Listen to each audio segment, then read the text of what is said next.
Olá, pessoal. Vamos dar continuidade ao estudo da anatomia, hoje com a aula Anatomia do Sistema Reprodutor. Então, o objetivo, dessa aula é esclarecer os aspectos anatomofuncionais dos componentes do sistema reprodutor masculino e feminino de humanos, que são essenciais para a reprodução humana. Nós vamos estudar, então, nosso roteiro será estudar os aspectos anatômicos do sistema reprodutor masculino em humanos e os aspectos anatômicos do sistema reprodutor feminino em humanos. Então, antes de falarmos diretamente, dos órgãos que compõem o sistema reprodutor, é importante mostrar como ocorre o desenvolvimento sexual no embrião humano, especificamente os órgãos internos. Essa imagem aqui de cima mostra o início da formação, dos órgãos reprodutivos internos, tanto de homem quanto de mulher. Nós temos aqui o ducto de Muller, o ducto de Wolff, gônada bipotencial e a abertura cloacal. O ducto de Muller, ele também é conhecido por ducto paramesonéfricos, certo? São estruturas que estão presentes no embrião e que dão origem a genitais internos femininos, certo? Então, o ducto de Muller, ele dá origem somente aos órgãos internos femininos.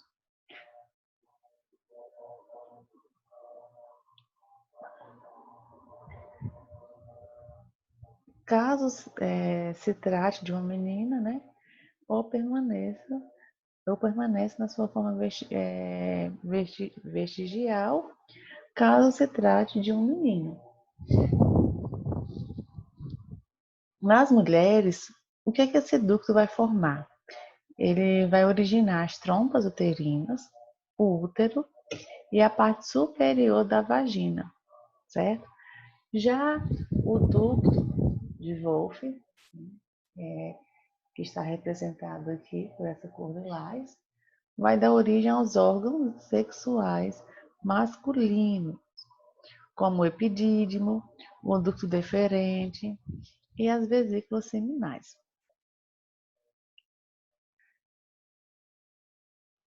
Além disso, nós temos aqui as chamadas de gônada bipotencial. E o que é essa gônada?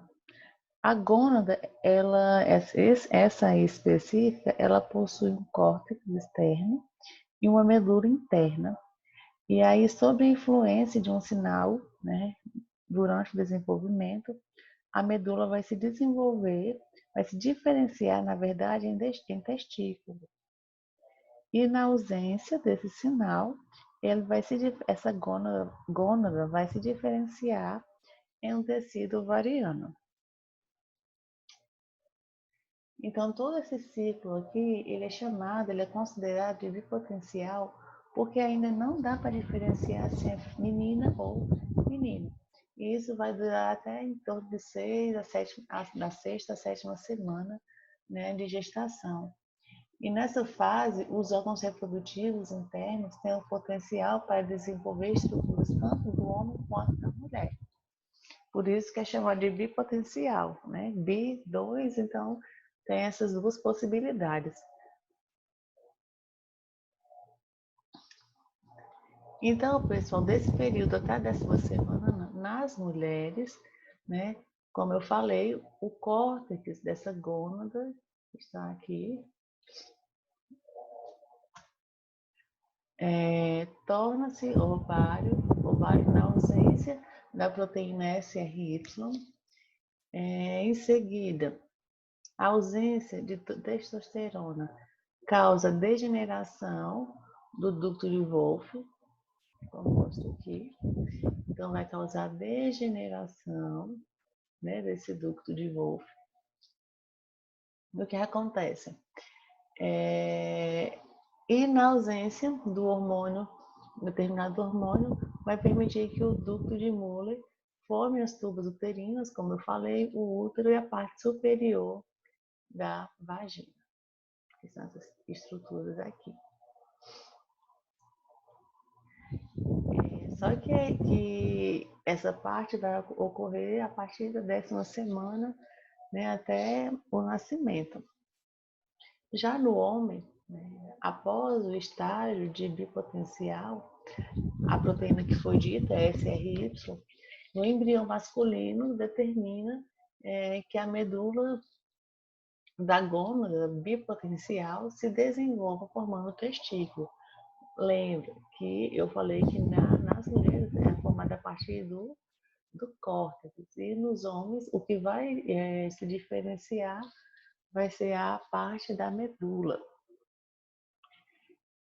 E o hormônio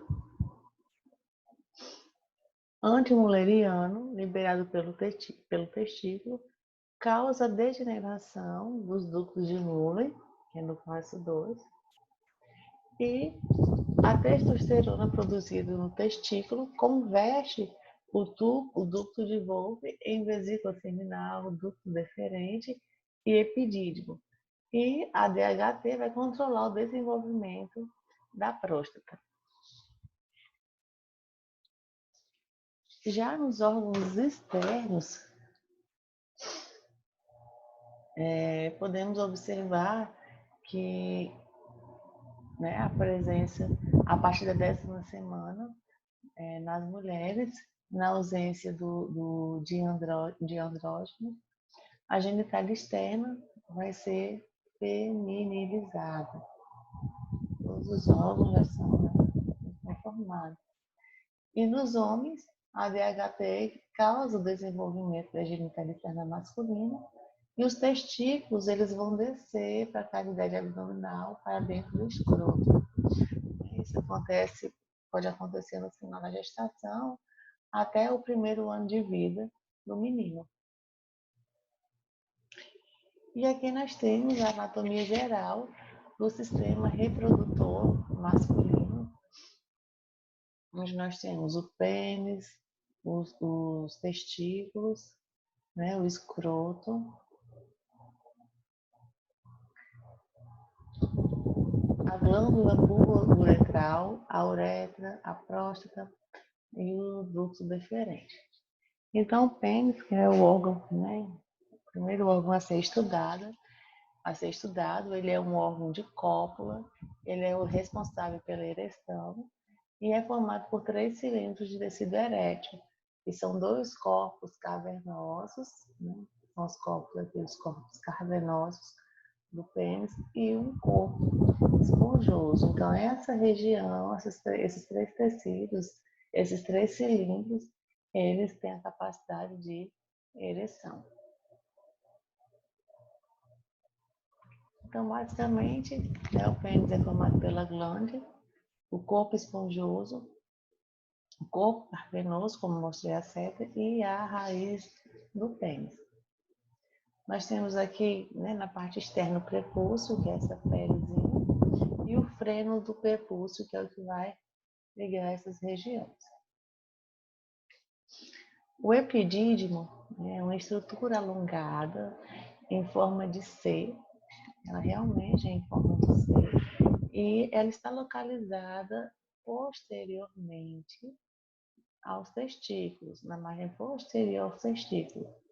E ela tem consistência firme, essa estrutura tem consistência firme e pode ser apalpada e pode atingir até 7 centímetros de comprimento. O epidídimo ele possui 3 regiões, que é a cabeça, o corpo e a cauda.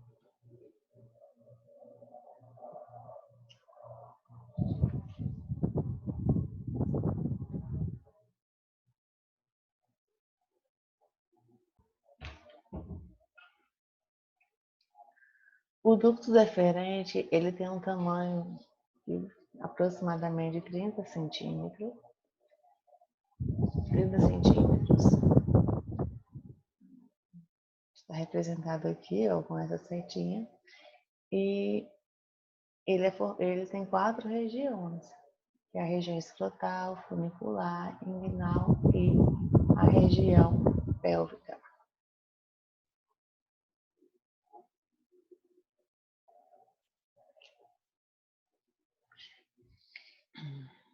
Então, pessoal, as seguintes porções, escrotal, como foi dita, ela está contida, né, na região escrotal.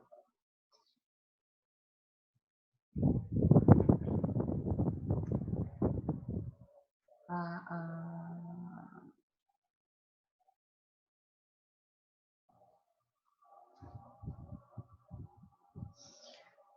a porção funicular contida no funículo espermático.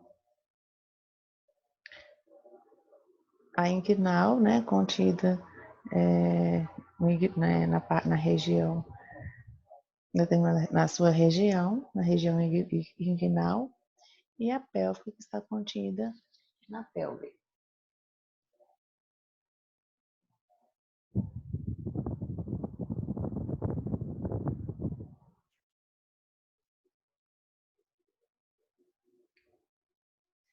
A uretra conduz os espermatozoides para fora do corpo e ela se estende do ósseo interno da uretra até o ósseo externo da uretra.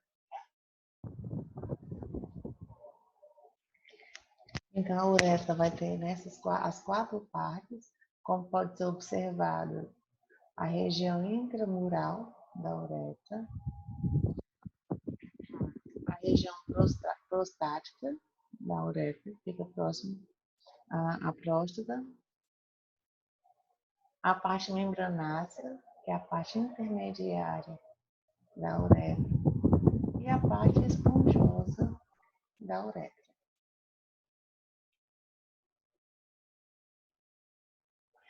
Essa imagem aqui mostra bem, né, de forma didática, essas partes da uretra masculina. A intramural, que é a pré, né, chamada também de prostática, que é a que está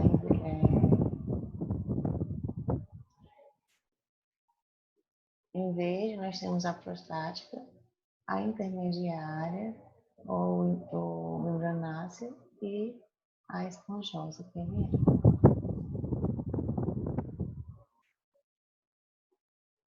Os testículos são órgãos pares, né, ovoides, que estão contidos dentro do escroto.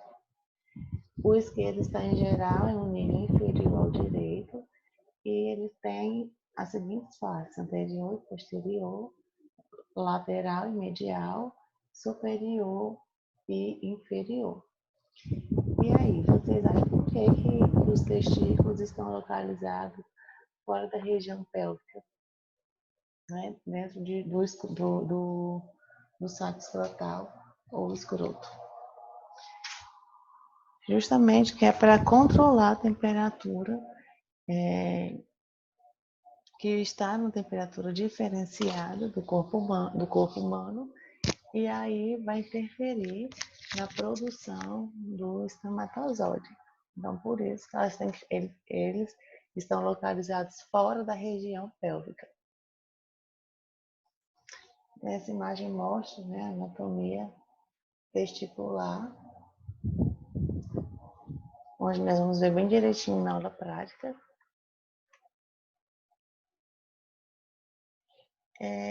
Em seguida, nós temos os túbulos seminíferos. Aqui, ó.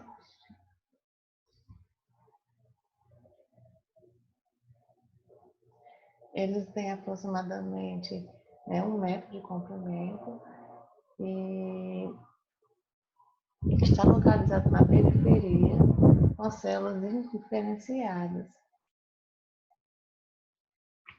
Daí, pessoal, nos túbulos seminíferos existem algumas particularidades. Então, por exemplo,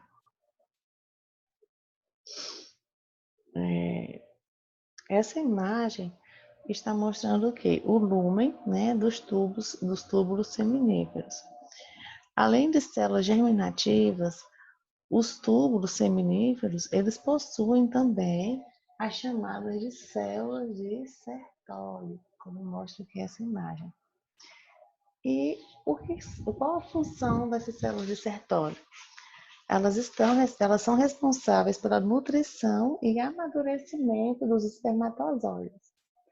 Então, além da célula de Sertoli, nós podemos ver também a célula de Leydig, que são produtoras de testosterona. São essas células aqui embaixo, né? A célula de Leydig.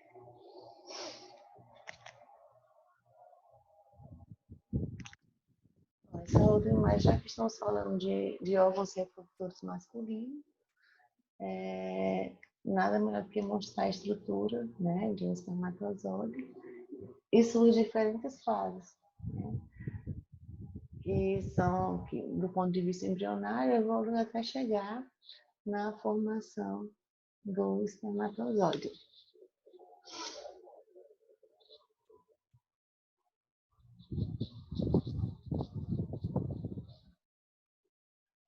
É que é o caminho, né, dos espermatozoides, por onde é que eles percorrem. Então, nós temos os túbulos seminíferos, que são localizados nos testículos, passam pelo epidídimo, onde ocorre a maturação e armazenamento dos espermatozoides. Em seguida, passam pelo canal deferente, onde há a secreção de um líquido rico em citrato e frutose, e lá eles são armazenados. Em seguida, eles passam para o canal ejaculatório, e lá no canal ejaculatório vai ter a ação das vesículas seminais e da próstata. As vesículas seminais, elas vão secretar a prostaglandina, né, enquanto a próstata vai secretar uma secreção alcalina que no momento da cópula, né, do encontro do espermatozoide com na verdade, na ejaculação, essa secreção alcalina vai tender a neutralizar a acidez da vagina, Em seguida, vai passar pela uretra e os espermatozoides eles vão ser ejaculados. Então, é esse o percurso, né, o caminho do espermatozoide. Aqui nós temos os espermatozoides anormais e o normal.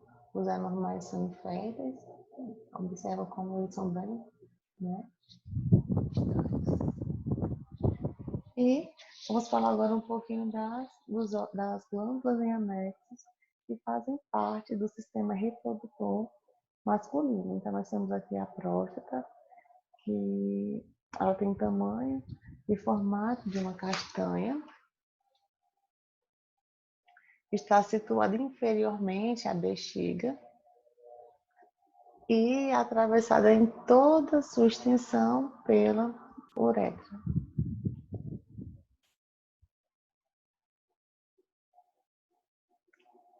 Ela mede cerca de 3 centímetros de comprimento, 4 de largura e 2 centímetros de profundidade. E na puberdade ela aumenta de tamanho. E um adulto de 25 anos ele pesa em torno de 25 gramas. Nós temos ainda as glândulas, né, bulbo-uretrais, e elas são em número de 2, são do tamanho de uma ervilha. Estão localizadas inferiormente à próstata e são produtoras de moco. Então, aqui nós temos as glândulas bulbo-uretral. São duas. E aqui nós temos os componentes do sêmen. Os componentes, função e a origem. Os espermatozoides, né, que são gametas, e se originam no túbulo seminífero, lá nos testículos, lembram da célula de Sertoli. e da célula de Leydig. Pronto. Além disso, nós temos o muco, que funciona como lubrificante, e são produzidos pelas glândulas bulbouretrais. Nós temos a água, que fornece o meio líquido, e tem a origem em todas as glândulas acessórias. Nós temos soluções tampões, que neutralizam o meio ácido da vagina, né, como a solução alcalina, e origina na próstata e também nas glândulas bulbouretrais. Nós temos nutrientes que servem como nutrição, né, dos espermatozoides, e entre eles nós temos a frutose, que origina nas vesículas seminais, ácido cítrico na próstata, e vitamina C nas vesículas seminais, e a carnitina no epidídimo. Nós temos algumas enzimas que coagulam o sêmen na vagina, depois que ele liquefaz, né, o coágulo, e são originados nas vesículas seminais e próstata também. Nós temos a presença de zinco, que é desconhecida a sua função, mas acredita-se que está relacionado com a fertilidade, e as prostaglandinas, que tem função de contração do músculo liso e pode ajudar no transporte dos espermatozoides, e tem origem nas vesículas seminais. Porém, essa imagem mostra, então acabou o sistema reprodutor masculino, e agora nós vamos dar início ao aparelho reprodutor, né, feminino, onde aqui nós temos o ovário, né, as trompas, o fundo do útero, a vagina, enfim. Então, o aparelho reprodutor feminino externo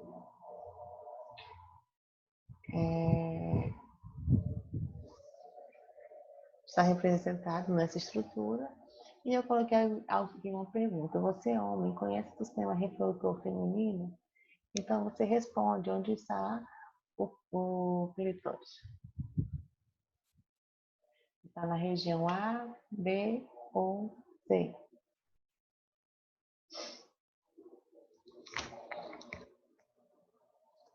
Então, acertou quem respondeu na região A.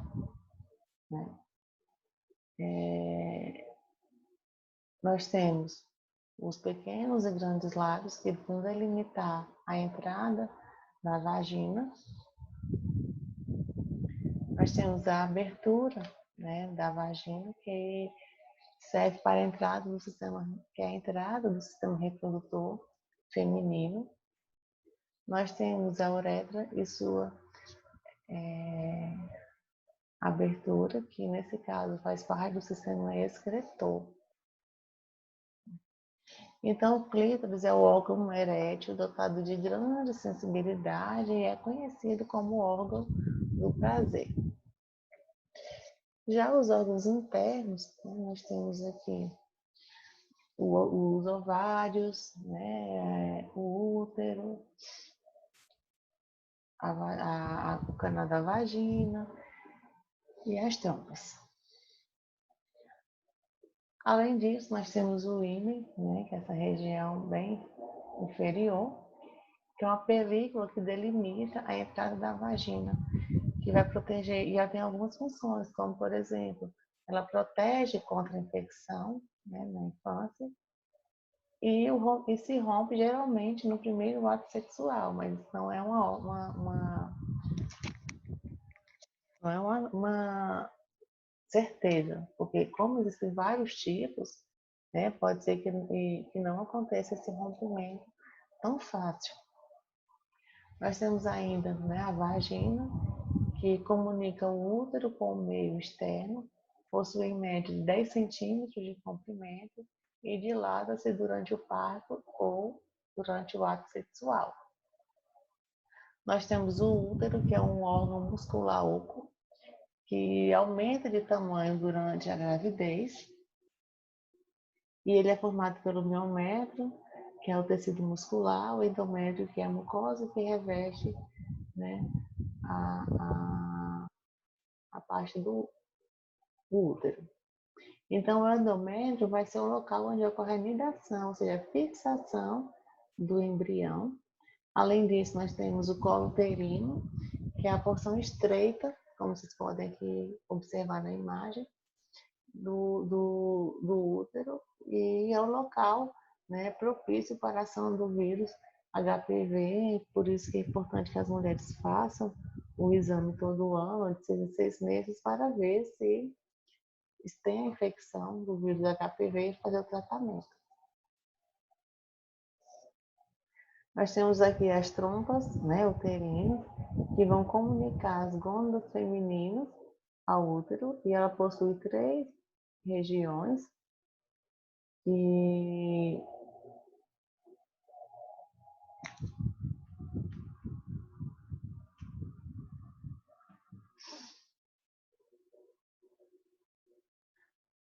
nas trompas, né, é o local onde ocorre a fecundação, que corresponde ao terço distal da tuba uterina, e a tuba uterina possui ainda uma região que auxilia na locomoção do embrião até o útero. Então, nós temos aqui a porção distal, a porção média e a porção proximal, né, da tuba uterina. Nós temos os ovários, que são as gônadas femininas, que vão produzir os óvulos, né, os ovócitos tipo 2. Além disso, produz também os hormônios estrógeno e progesterona. E aqui nós temos o ovário.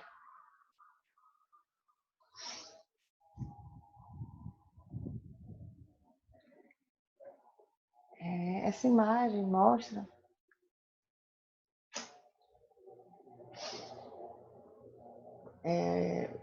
a parte, né, dos ovários, e é importante mensurar alguns termos, como os folículos de Grafe, né, que ao se desenvolverem liberam os ovócitos tipo 2, e o corpo lúteo, que é essa parte amarela, ele surge a partir do folículo rompido após a ovulação.